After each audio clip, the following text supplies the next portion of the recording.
Welcome back, everybody, to the top 8 of the PauperGeddon Spring Edition 2024. We are approaching to casting the top 8, and here we are. Announcing the players and the decks of this awesome top 8. So, starting with the first in the rank, we have Franco Cicchini with Grixis Affinity. Gabriele Borghetti with Walls Cascade, Lorenzo Alderghieri with Goblin Combo, Filippo Pezza, Rakdos Madness,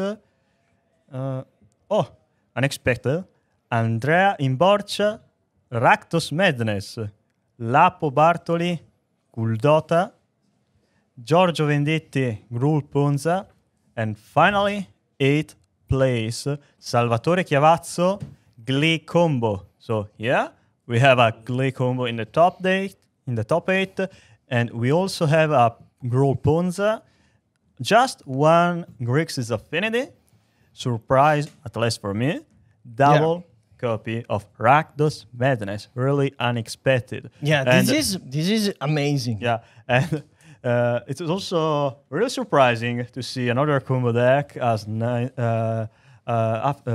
just out of the top 8, 9th place, Marco Trivella with Azur's Tribe. So a lot of combo in this tournament did really well, and it's amazing that two Rakdos Madness are in top 8, and yesterday Rakdos Madness went bad. Yeah, yesterday Madness Rakdos wasn't really great. I mean, it clearly wasn't a deck with the best conversation, but still was able to get some players to the day 2, but nothing really surprising. Anyway, I think the opposite of the TPP, the top Pauper player, where we saw how Colgate was able to win the tournament, and in this tournament, Colgate did really bad. Just only one copy of Colgate was able to get in day 2, and more surprising, Colgate lost the win and in to Guldota Red. So yes, just a surprising thing after another. So we are starting, and let's check out the first match. So we have a mirror of Rakdos Madness. Rakdos Madness mirror match as the first match of this top 8. That clearly something that I wasn't expecting. Yes, both players were not on the stream during all the tournament, so let's enjoy this match. Yes. So yes, which deck do you think is favorited? Maybe Rakdos Madness. I don't know the top of the bottom player, but at least one Madness will be in top 4. We can be sure of that. That's just mathematical. So it's important maybe to know that at 1, 2, 3, 4 players weren't able to get in the top 8 due to the points. Were X2, so 10-2, and for rating they were out. They were putting out of the top 8. So starting with a bridge. So land go, like the best control deck, but okay. So I propose you to take a look at those deck lists, so we can see if there are some cards that one deck list play and the other one doesn't, and also because I don't really know the specific cards that are played only on Rakdos Madness. Just to say, the card excited by Pezza, I don't remember the name. Highway robbery. So this is an interesting card because it is really synergic with the deck. It's a cool new card that enter inside this archetype and push it a lot. Well, I don't know. I mean, I'm not playing a lot of Magic right now, so I don't know if Rakdos Madness is so widely played at the Leicester Magic Online. It in this event was one of the most played decks, that's for sure. Well, I think due to Sneaky Snacker. Yeah, because it's another cool card that can create advantage. And if you think about high-grade robbery, that is a card that give you the possibility to start the turn with a free spell because you paid the last turn, the mana, the amount of mana. So with not a huge amount of mana on board, you are able to generate value, discarding card, and do stuff. Let's take a look at such cool interaction. So that 2-mana sorcery spell is kind of similar to Demand Answer because they both are divination effects in red that let you discard a card or sacrifice an artifact. But the discarding is a casting cost. Yeah. Okay. So in both cases, maybe it's an additional cost. I don't remember because maybe for the sorcery speed one, the one that you can exile in day before and the turn, it is not a cost but as an effect. So I don't really know which can be better, if an additional cost or an effect of the resolution of the spell. Anyway, both of them let you play a spell with madness if you discard it, or a sneaky snacker, because you know if you discard a sneaky snacker with a divination, you are also reanimating it in the same turn. Yeah. So now is this not the last round? It is the first round of the top 8. Yeah. There are 2 Rakdos Madness in this top 8, and that's really unexpected. So we can see that in the mirror match, a lot depends on the amount of, I think, Sneaky Snacker and Arms of the Vein. Because with a lot of Sneaky Snacker, you are able to generate a lot of advantage, and then you are able to try to push damage on the board. In the meantime, the opponent is trying to get a lot of advantage and tempo with Arms of the Vein that allow you every time to draw a card, because every time you discard and play with Madness and gain some life that are important, because both the deck are Rakdos Madness burn deck. So the strategy is to burn the opponents out. Exactly. So in this kind of matchup, it is really relevant to be more efficient compared to your opponent. Yeah. And this meaning that you prefer to always be able to kill as fast as possible your opponent threat. Just to say, Sneaky Snacker is a sort of a 0 mana removal spell that doesn't really cost any resources. And cards like Faithless Looting and Vampire Keys and of course the Madness spell are really relevant because with the combo, this card plus a Madness spell, you are able to generate more card advantage. You are able to generate a huge advantage over your opponent. So just imagine being able just to say, to have always have a kitchen imp or a fatalist looting or the lands you need to cast the spell. This makes you really above your opponent. Yes. All right. So there's a demand answer discarding a fatalist looting. Yes, but this is in end of the opponent no, turn. During their turn. Yeah, I think. In end of phase? the opponent's turn. Yes, so he will. He is able to. Okay.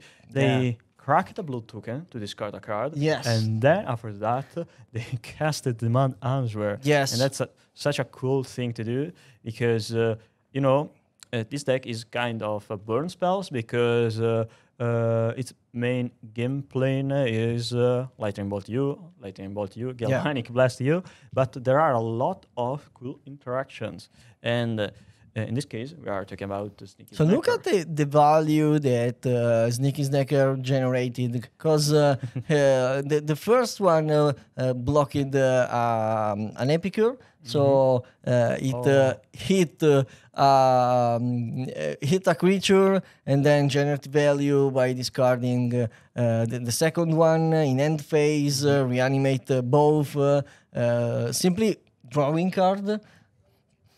Yeah, And also, now 4 damage, deal 4 damage to the opponent. yeah, I think that the most important part about Sneaky Snacker is that it's a recurring threat. So Kitchen Imp was already one of the best cards in Rakdos Madness.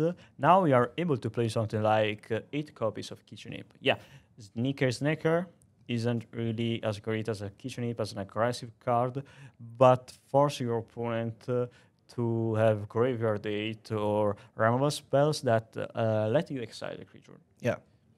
Because when it comes to being more efficient to your opponent, wasting both time and resources on trying to not going too much down to the life again, life I mean, is relevant in my opinion. All right, so there are a lot of artifact lands, a lot of burn spells. Yeah. And we were also able to see that in Borgia play both Demand Answer and the Cowboy set expansion Sorcery 1. I still don't remember the name of that set. It's Highway Robbery. Highway Robbery. Do you remember the name of the ability that let you resolve, that let you exile the card to cast then their next turn? No. But here we are again with Hands of the Vein that continue to generate tempo, just because and also make you survive one turn more. Plot is the ability. I see. Thank you, chat. Thank you, chat. All right, so he discarded the Arms of the Vein with a blood token. And also, cool part about Madness spell is being able to cast a sorcery speed spell, and when you discard it, so you can cast it as an instant speed spell. Yeah.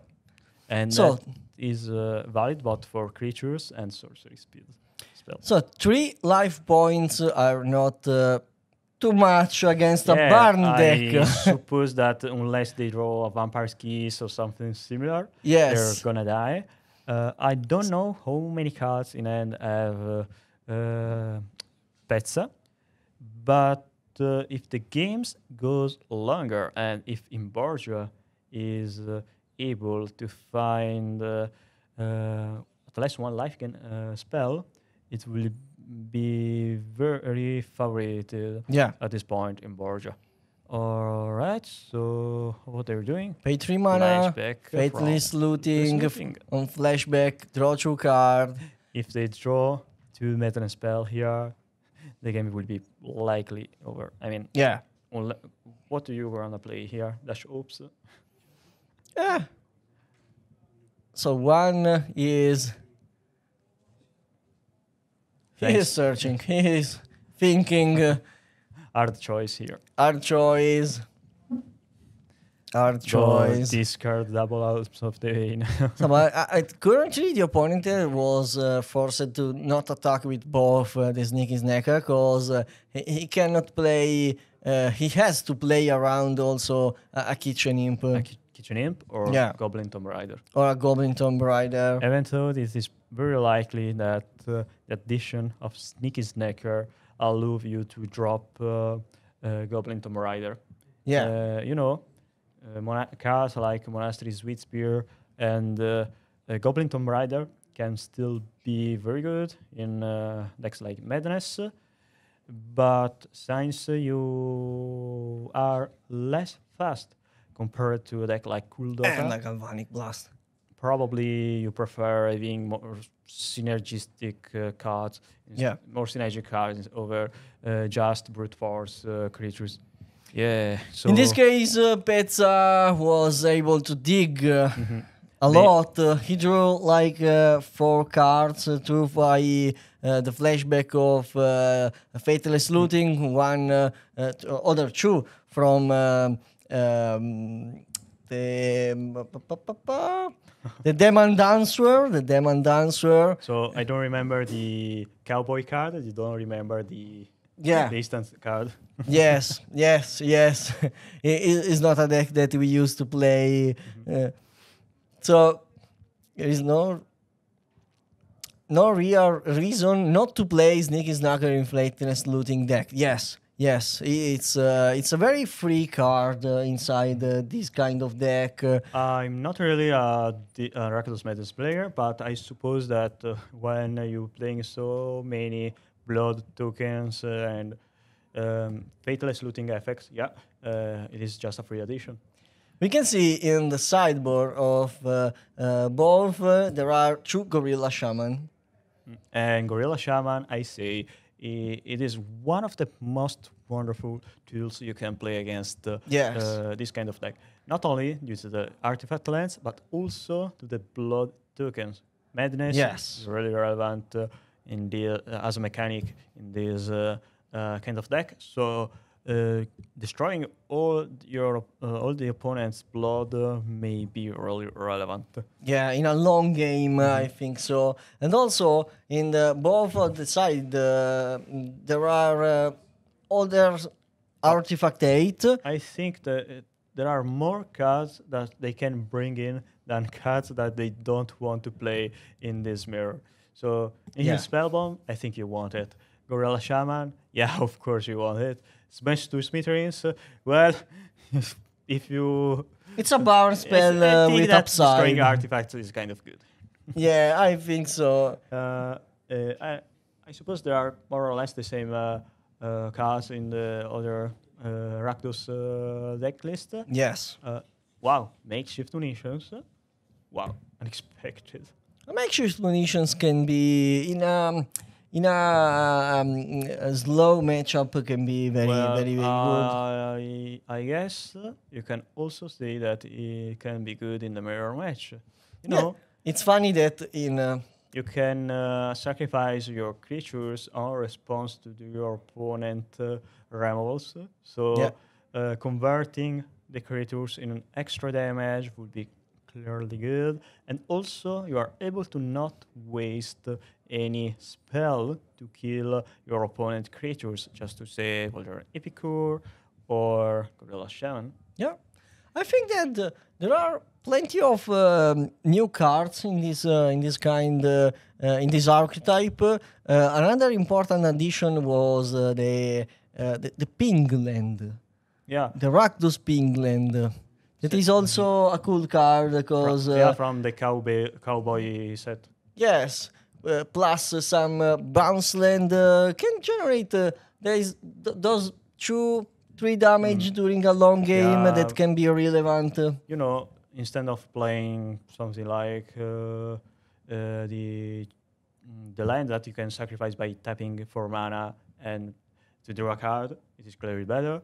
And of course, it is also better than a Gale land because getting 1 life doesn't really matter to you, I suppose. Yeah.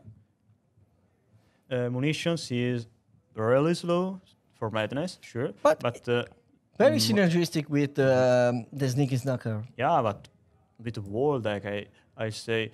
And anyway, Madness is already a slow deck, so a sort of mono red burn, splashing black. Trying to grind out blue-based decks, more or less.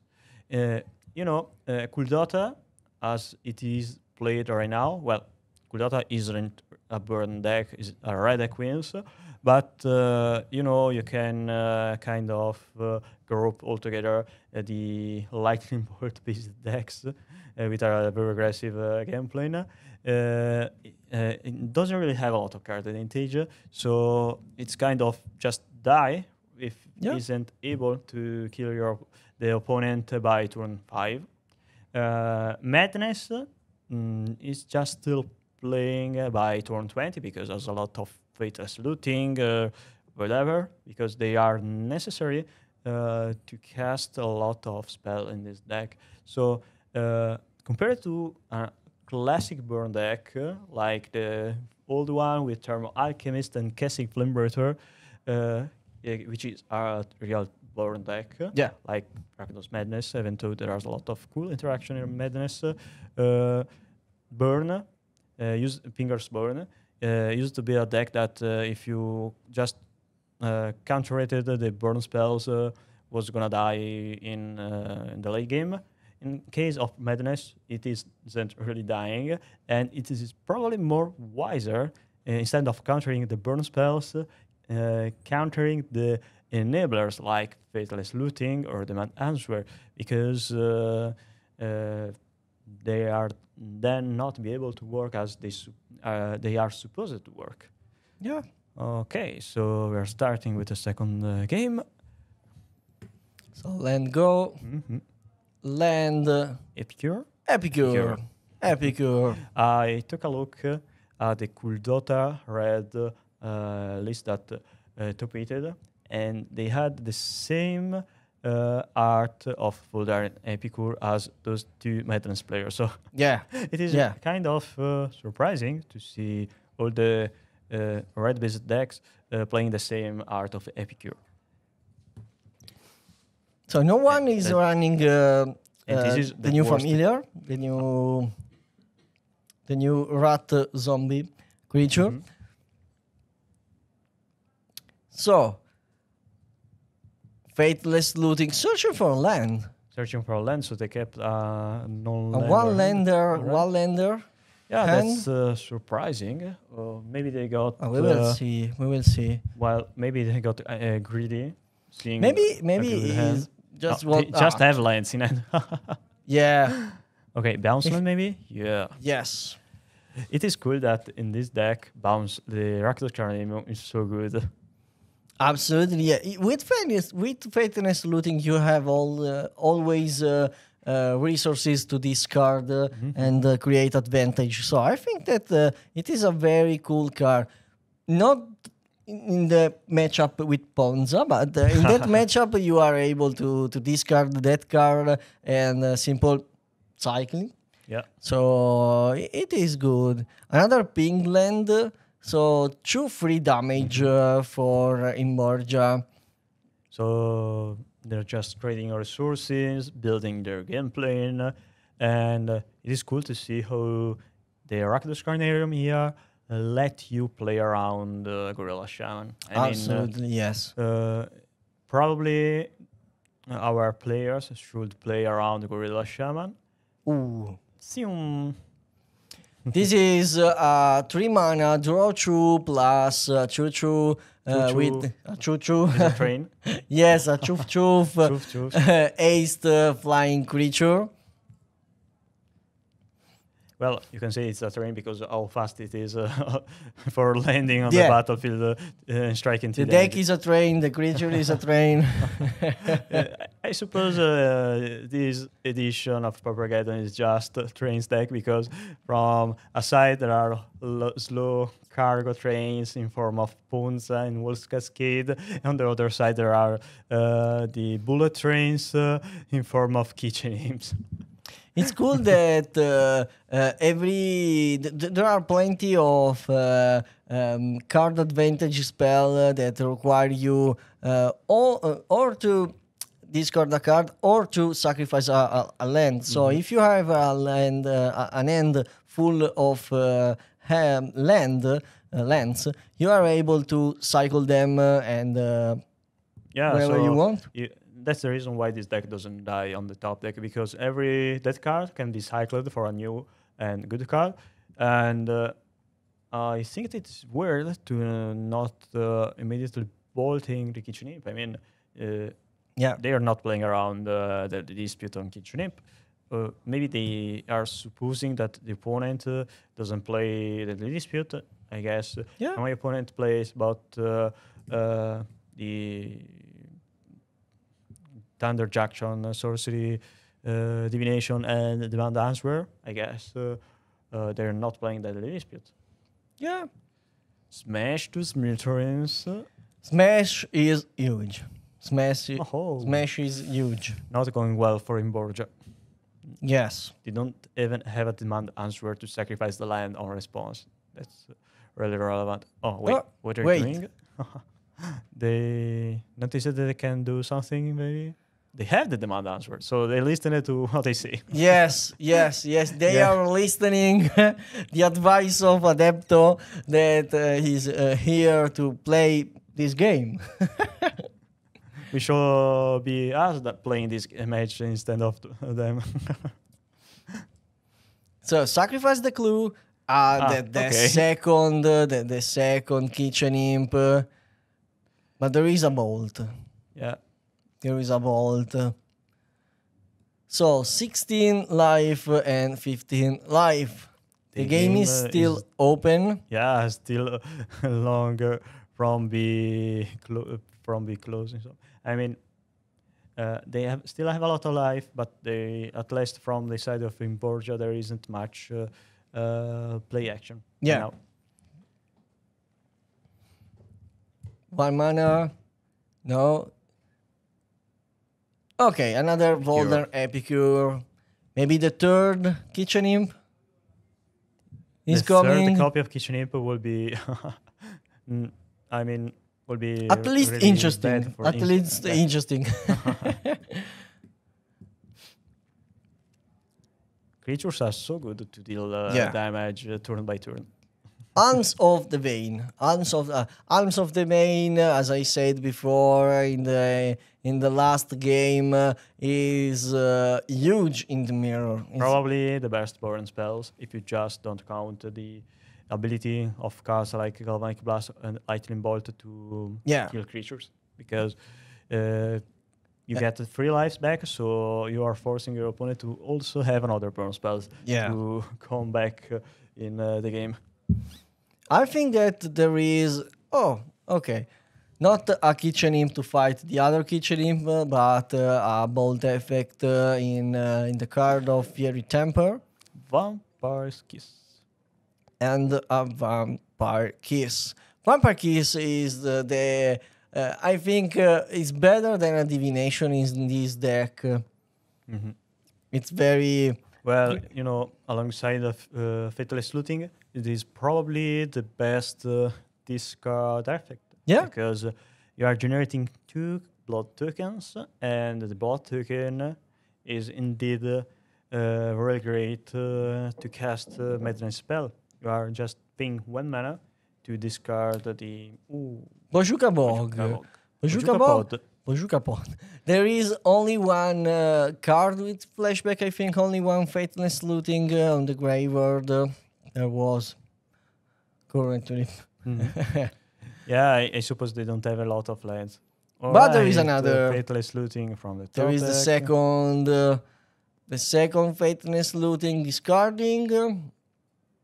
Land. A pink land. Arms of the Vein.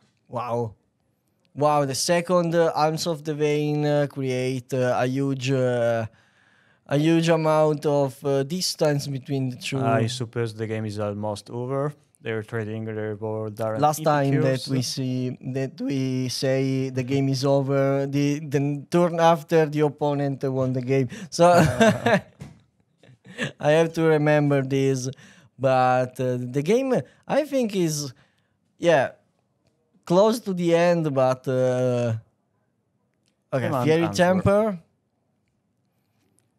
This is in the end phase. Smash. Smash. So Imborgia goes to 3 life points, 3 total life points. Imborgia tried to find the land. They played in the end phase. So 3 life points and a lot of lands less than the opponent. Arms of the Vein to try to survive and gain some time. But now he is under a reach of 2 bolts effect. Again. Okay, so... Again. Just a time will clear the Arms of the Vein. Yes. So draw a card, and there is also a Faithless Looting on the graveyard, so Pezza will be able to dig into the deck to searching for other bolt effect. He is looking at the exile. Maybe he's studying what remain in the deck, what resources are available inside the deck. Yeah, because if you tap for Faithless Looting, you need to choose between leaving up 2 black mana or 1 black mana and 1 red mana. And size, they already played 2 copies of Kitchen Imp and at least 1 Arms of Vein. It's probably better to being able to cast both Fury Temper and Arms of the Vein or a Kitchen Imp. So instead, they're going for the Blood Token. Oh, he discarded 1 Sneaky Snacker. With Sneaky Snaker, probably followed up by another... Ooh, Galvanic Blast. Alright, so... Galvanic Blast for only... No, it's for 4 mana. Oh, wow. Wow. Discard another Sneaky Snaker, allowing Pezza to reanimate double Sneaky Snaker. Yeah, I guess. But they are tapped, so the problem is on the next turn. You don't have to worry about them now, but... There's no turning point with only 3 lands, and you at 2 lives. Is very, very hard to deal 17 damage in 1 turn. Yeah, I think so. But we will see. We will see if there is hope, or you have simply to say, that's all. That's all. Go, bold face. Oh, well, if they draw a Gorilla Shaman, they can destroy the 2 lines. Yes. The only problem is the 2 big fairies on... Well... Demand answer. You know, it is kind of surprising... Wow. That... This is a way to survive the turn after. This is a way. At least he is trying to do... How many copies of Demand Answer and similar effect that they have in their deck? I mean, this seems a lot. I think endless. 8 in total, so 4 and 4. And that's a lot. So Pezza goes to the top 4. Pezza goes to the top Pezza 4. Won. Easy. I'll say an easy win for him. And congratulations to Pezza for the top 4. Yes. And of course, congratulations to Imbarge as well for top 18 PauperGeddon Pisa 2024. But just by top 18 or getting the top 16 of this huge tournament is a real deal. The tournament is a 2 days event, the biggest Pauper event in the world. So, yes. Just by doing well, like these people did, it's just. I'm not saying that isn't enough. I'm just saying that is already a great result. Yeah.